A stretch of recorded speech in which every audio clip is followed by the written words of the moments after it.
Good morning, Callisto Grand.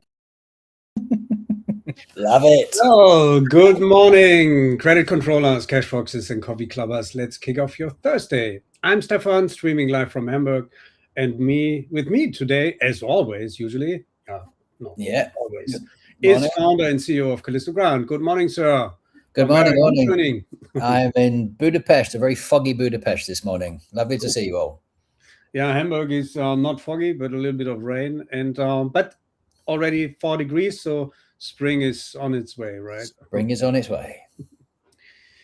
So you've been in London last week, right?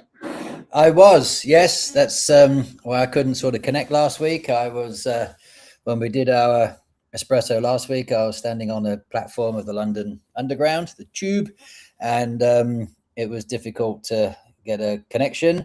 But I was on our theme of February knowledge. I was actually I was in London because we were preparing one of our Situation Room leadership workshops, so which was on the Friday, and it went really well. So yes, we don't just do everything online. We're very much moving around Europe as well. So yeah, it was a good week last week. Great. How about a joke? Yes, well, I must tell you, actually, while I was in London, had the strangest feeling. I went into a coffee shop that I kind of felt, you know that feeling when you're like, you've been somewhere before, and I thought, yeah, I know I've been here before. It was kind of like a, let's say, it was like a deja brew. Come on. Come on. No, this was actually a good one and a short one. That's okay. And mercifully short, yes. So you just said our February program. Yes, it's all about knowledge. We started this already last Thursday. We'll continue, or maybe even repeat some of the things from last week, because now you're with us. And we will have a full hour next week with the Credit Control Coffee Club on February 19th, with a strong focus, of course, on the AI Knowledge Hub, but on everything else. Yes. And even our last Credit Control Espresso on February 26th. We will wrap up our Knowledge and Learning Month and have an outlook on March, which will be Credit Clinic Month. So knowledge, that's really a good part, right? Because I think even last time I asked this question, where does this knowledge come from? Do you have any clue, Mark?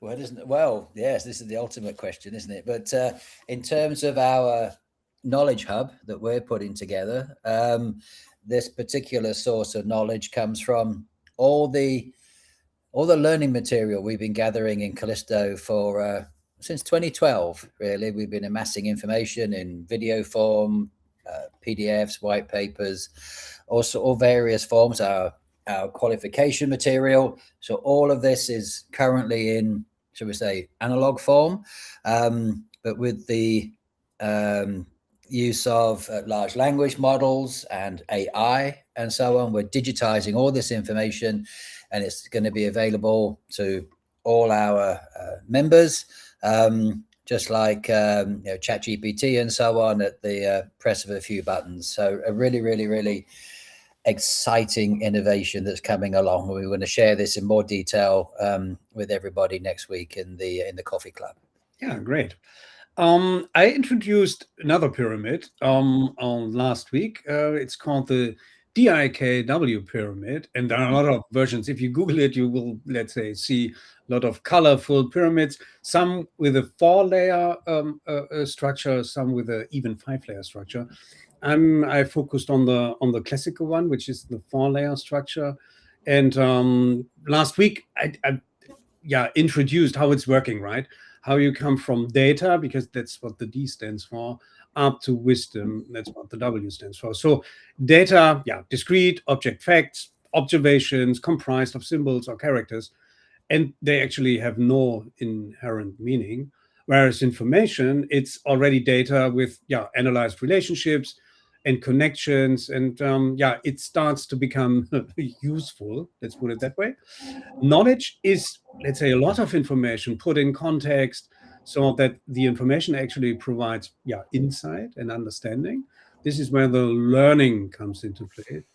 And we will talk about wisdom in a minute, because it's better to have a specific example to run through rather than just the theory. So this is from data to wisdom, but you can also see it from past to future, actually, because your data is the past. In best case, it's real, near real time. Whereas, the decisions you will take will have an impact on the future. So if you're ready, Mark, let's run through one example. Of course, it's an order to cash on credit control example. So, and one of the favorite ones is, of course, a late payment. So I will just explain the different layers and how to get from one layer to the other. So the data point here could be, we do have an invoice number. Of course, we have the customer account that's connected to this invoice. We have an invoice date. We have a due date. We have an amount, roughly about 12K here. We don't have a purchase order number. And the status is that it's already 7 days overdue and that it's undisputed. That's the data level. So it's pure data. It's accurate. Hopefully it's accurate. It's detailed. There could be a lot of more information, of course, or data be available. But this is the one that we need right now. And although it's accurate and detailed, it's still useless on its own. So we can't take any action on that. Maybe we have a clue, but what's necessary is to derive information out of this data, not by just using the data we just see here. So we need to connect these data to maybe other data in our system. We need to apply categories. We maybe need to derive things, so calculate things. Maybe we even have to correct data as well. And let's say it's in the essence of all this that the data needs to be condensed, right? And then you might, in this example, get the information that not all invoices for this customer were overdue. Only invoices, roughly about 10 grand, show delays. Smaller invoices were paid on time or even before due date. And this is exactly the point where I think, and I will ask Mark how he sees, but this is where the data starts talking. So now data means something. It's not just data. We could derive information. Is this in line with what you see on a daily basis? Very, very much so. Yeah. I mean, you look at one thing in isolation, and you said that, and we kind of covered this last month with Goodhart's law and so on. But it needs to have, as it says, to contextualize that more around it. So as it says there on one figure, 12,000 and so on was one thing. Then you look at it a little bit further, and you realize that that wasn't the whole story. And this is exactly the point where, of course, knowledge is already important, existing knowledge, to maybe derive new knowledge from it. Because if you see, and I would call this a pattern for this specific customer, so what's a good idea? How should you put it in context or compare it? And here in this example, it makes sense to take a look at your portfolio, or at least at the part of your portfolio that's comparable to this customer, because it's the same group, maybe from a size point of view. So, and you should already think about in which direction this could go. So you need already some knowledge on how to do this, right? And in this example here, if you would have checked against your portfolio, you could even see the same pattern on portfolio level. So invoices with high amounts without purchase order numbers are delayed, were paid late. So it's more than likely that this triggers additional approvals. And this is exactly the point where it's now not longer about payment behavior. Payment behavior was the trigger. Now it's about, to learn how accounts payable works, right? High amounts without PO numbers trigger additional approvals, and approvals take time. You're still okay with that example, Mark? Yeah, absolutely, absolutely. And this is, I mean, this is a regular thing. And I was just thinking, like when I was a manager, I'd be saying to my colleagues who would reveal this, and I'd say, right, okay, so what is it telling us, and what do we need to do next, right? Which, and this is also where kind of technology kind of really comes into play, or reporting and so on. Is we've now got really useful data, information, and knowledge, which is information we can share with the business units, with the sales guys, and so on.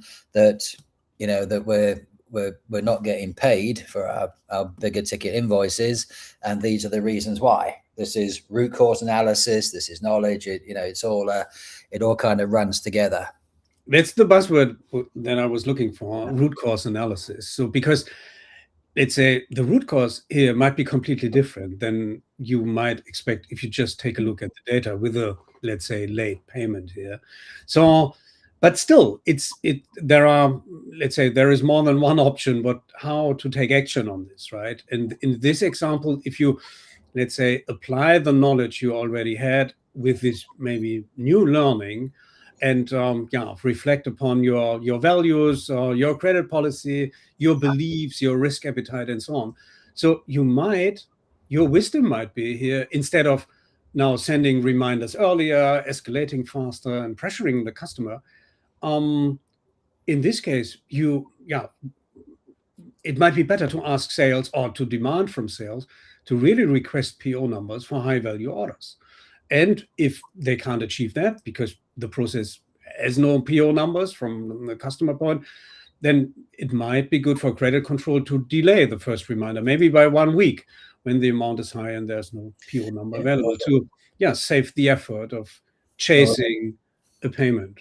Or it could be having all this information and so on. It then, the wisdom then is being able to offer alternatives, and this is where shared service center leaders are looking to solve their ambition that shared service centers become centers of excellence, knowledge hubs. They bring value to the business, and this is an example of bringing value to the business. So one, yes, it could be the purchase order number situation needs to be adhered to because that's what the customer wants. Or another example could be that maybe these higher value invoices are consolidated invoices, so they get generated once a month. So maybe the solution is to negotiate with the customer that they get done every day or every week. And then if they're then below this 10,000 threshold, then that PO situation may not necessarily apply.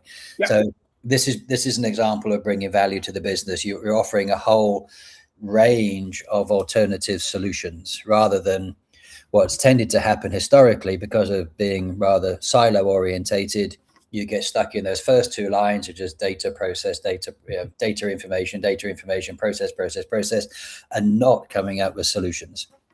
Absolutely. So this is the reason. So next week on Thursday, we do have our Credit Control Coffee Club. It's all about knowledge and learning, and we have the full hour so we can dive deeper and, of course, run a discussion with the audience regarding their experience and what their learning points were. Great. Okay. We're nearly done. Maybe because our flagship event is not that far away. The Credit Matters 14th conference. Any quote on that, Mark? Yeah. Just as it says, Credit Matters 14 is 3 months away from tomorrow, Friday the 13th. Program. The latest program is right up to date now on the website, and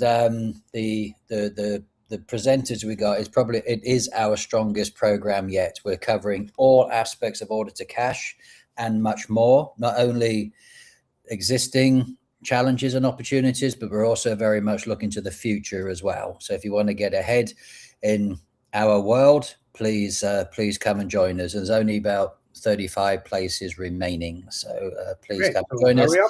And for information every day, we're posting every day. Please scan the QR code and follow us on the Callisto Grand LinkedIn as well. And today's post, which is going out around about now, is an absolute cracker. It's a Throwback Thursday.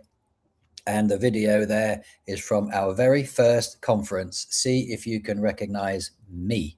I will give it a try. So thank you, Mark. Thank you for joining, and see you next week. See you soon. Bye.